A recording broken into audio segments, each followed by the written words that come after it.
First at 4, the countdown to Thanksgiving is on, and that may be one of the nicer days next week, but we've got a few headaches coming before that. Karen?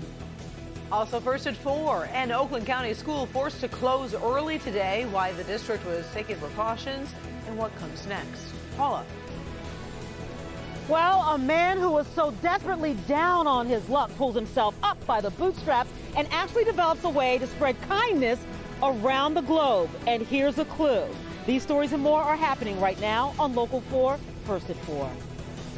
Live from downtown Detroit, home of WDIV and Click on Detroit, Local 4 News First at 4 starts now. Good afternoon, I'm Karen Drew. First at 4, honoring a fallen hero. In about 90 minutes, a vigil will be held for Detroit police officer Rasheen McClain. He was killed Wednesday night when a gunman opened fire on him and 3 other officers. Tonight's vigil will take place at Detroit's 12th precinct on 7 Mile Road on the city's west side. We'll, of course, bring you a live report tonight at 5. We've also just learned Lieutenant Governor Garland Gilchrist has ordered Michigan flags throughout the state to be lowered to half staff on Friday, December 6th, and that's the day McClain will be laid to rest. A suspect in the shooting is in custody as prosecutors consider charges. There's a morning scare over in White Lake Township when Lakeland High School had to be dismissed early due to elevated levels of carbon monoxide. Students were released immediately as a precaution. The school is working with the White Lake Fire Department to determine the cause. So far, no reports of anyone getting sick. Parents should, though, watch out for updates about classes tomorrow. The UAW is trying to reassure workers this afternoon at Fiat Chrysler that contract negotiations are moving forward. In a letter released today, the union says in spite of outside distractions, the national negotiating team is focused on getting a new contract with FCA. No doubt those distractions, including the corporation scandal inside the union and high-profile resignations. The union says negotiations have happened every day for long hours since the Ford deal was approved. We're following this closely and we'll keep you updated.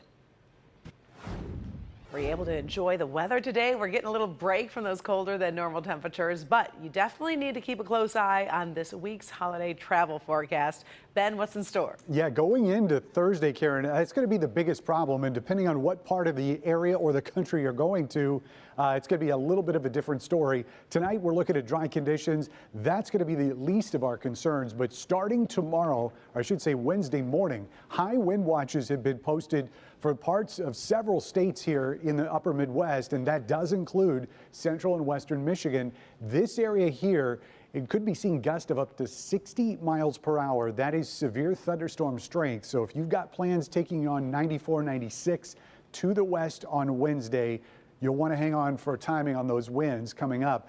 Temperatures tonight, though, relatively mild. We'll see if that changes as we head towards what looks to be a pretty nice Thursday in just a few minutes. Karen?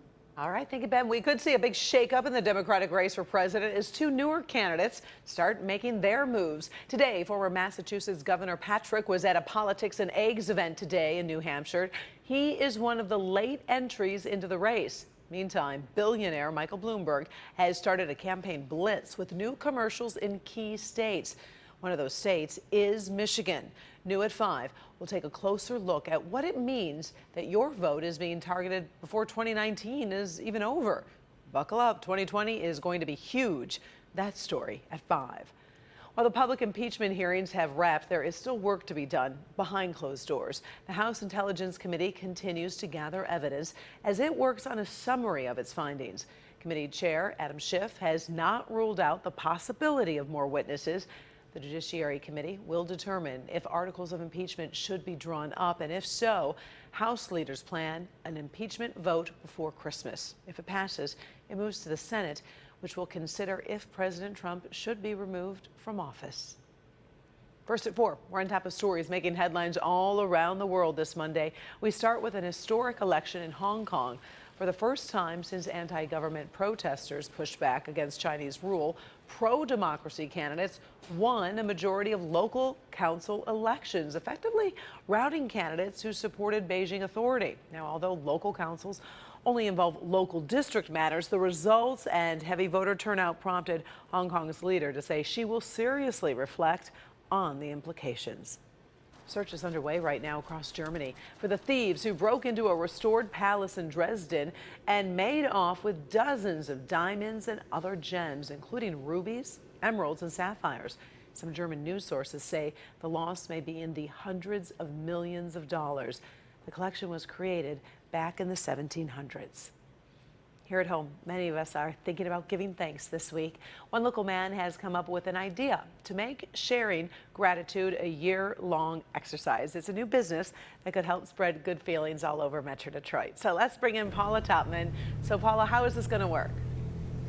Okay, so Karen, let's just say I'm walking down the street and I am not having a good day at all. And a very nice gentleman actually walks by me and he says, "You look nice today." "Well, thank you." And he's not even hitting on me. I give him one of these humanity coins, and believe it or not, I'm able to actually reach back, connect with him, and tell him he made my day better. That's the global dream, rather, of one local man. James Day is a man who cries easily. Oh, it's gratitude. It's joy and gratitude. Because he can remember a time less than a year ago when he was so numb he couldn't find tears close enough to the surface. So I was basically completely isolated for almost a year. Family problems and self-imposed isolation drove him into depression and then near unconsciousness of the soul. I was effectively homeless. I mean, I kind of moved from couch to couch and slept in a friend's futon in his storage room. 11 months later, he is healing himself, and he wants to share his gratitude by showing others that a kind word can be a lifesaver. He's developed a humanity coin, a thank you that can be passed from hand to hand as a way for humans to touch, be touched, and spread touch. For the most part, the only people that I really had contact with were like the gas station attendants and the cashiers, and you have those little 30-second conversations with those people, and they're what kept me going. The clerk at a gas station near his house was one of those who threw him an unwitting lifeline. Today, James returned with a humanity coin. I went through a rough patch, and you're one of the reasons. Kind of just seeing you guys every day has been a big help. So I wanted to give you that. I think it's awesome because this will put people together in a good way, a positive way, and that's what we need. His coins have a code that allow you to log into an app and watch your kindness and humanity in the shape of a coin travel the city, the county, the state, the country, the globe. One coin that's been to India and back a couple times. What the great thing about it is it's not just the moment, but then you give it to someone, they scan it. This is just a way of saying thank you to people. So that person that saved your life with a compliment, you have no way of telling them right then in the moment just what they did for you. Now you can. Yeah, you know what? How many times has somebody said something nice and you wish you could reach back to them and thank them? So I do want to say that this business is a for-profit business, but there is a nonprofit component in that he will be donating money to charities. Basically, he just wants to become the Johnny Appleseed of kindness to the world. And we're going to put information on how to connect with him on our social media platforms. Karen. All right, we appreciate it, Paul. It's really cool the way you can follow it literally across the whole globe.